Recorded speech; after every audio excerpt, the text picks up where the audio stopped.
Now, if we want to have something about the story here, of course we know that her husband had fallen critically, and the doctors had advised her to take him away to a warm climate.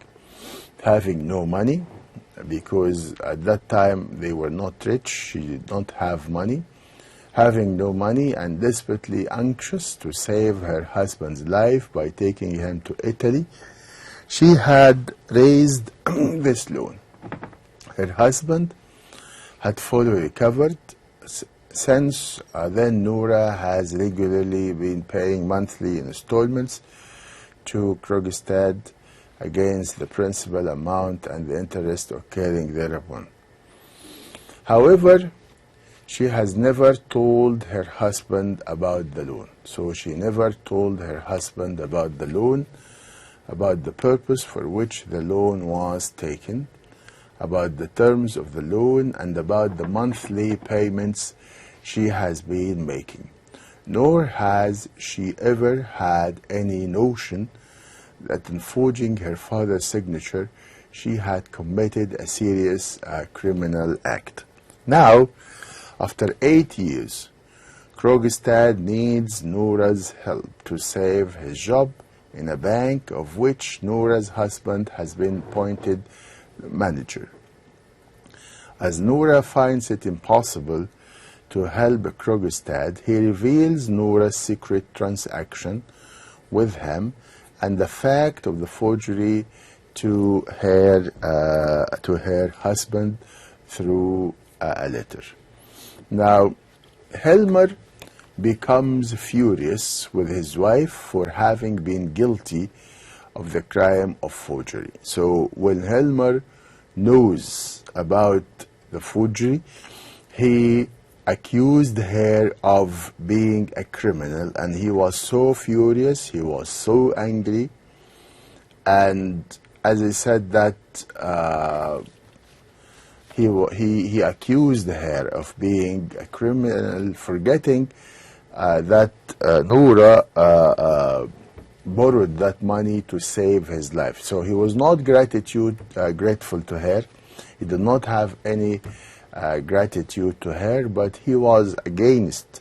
He attacked her for getting this money, and he forgot that without this money, maybe he will not be able to live as he is right now. So Noura is shocked by her husband's attitude.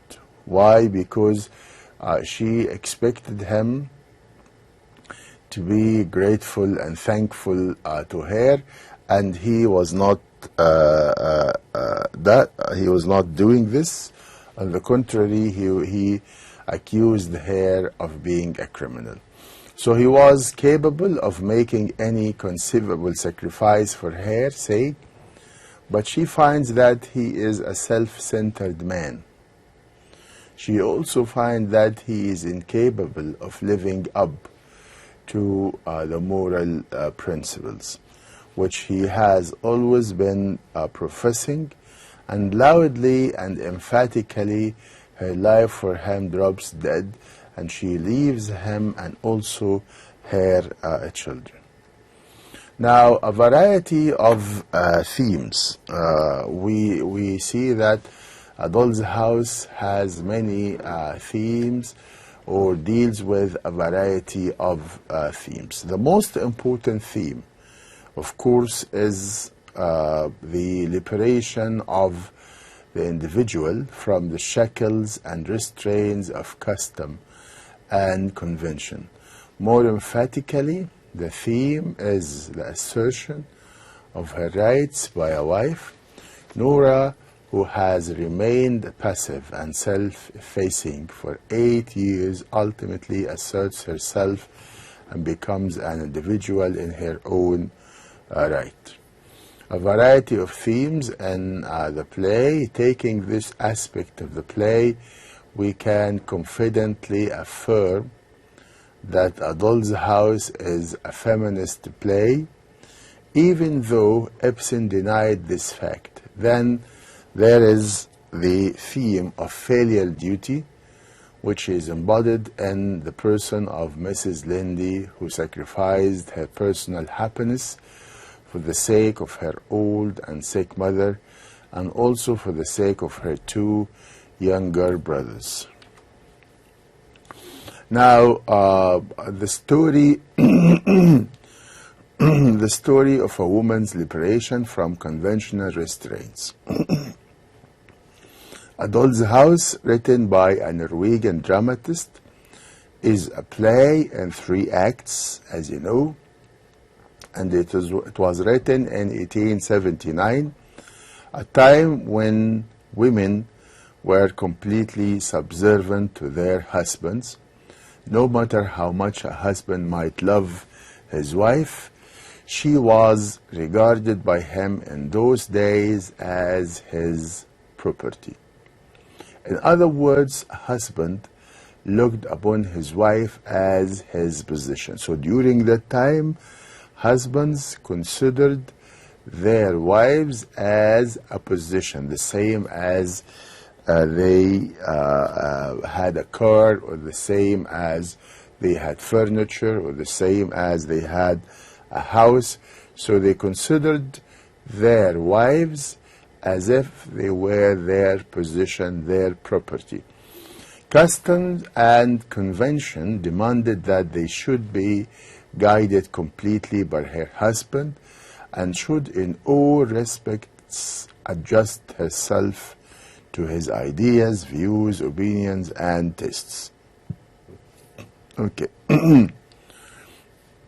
And this meant that a woman had no opportunity to develop her own mind and her own individuality.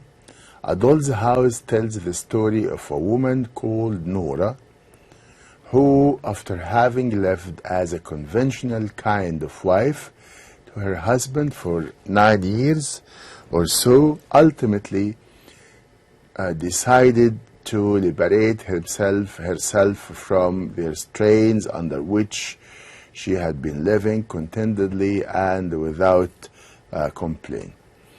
Now, in order to liberate herself, this woman took the extreme step of leaving her home, her husband, and even her 3 children. She went into the world outside to get a first-hand experience of life and to discover her own potentialities. Now we have, as we said, some model questions at the end of each lecture. Now these are examples of some model questions similar to the ones that you are going to have in your final exam. Epson, and we have 4 choices: settled, broke down, fixed, or established the social barriers which previously bounded drama. So Epson, the correct answer is B, which is broke down the social barriers. Okay. Now, with this, we come to the end of this lecture, lecture number 3. I hope you do not have any difficulty in understanding this lecture. I have to end now this lecture. Thank you very much for being with me. Inshallah, soon we are going to meet in our next lecture, lecture number 4. Thank you very much for all of you. I wish you a very pleasant day. Assalamu alaikum wa rahmatullahi wa barakatuh.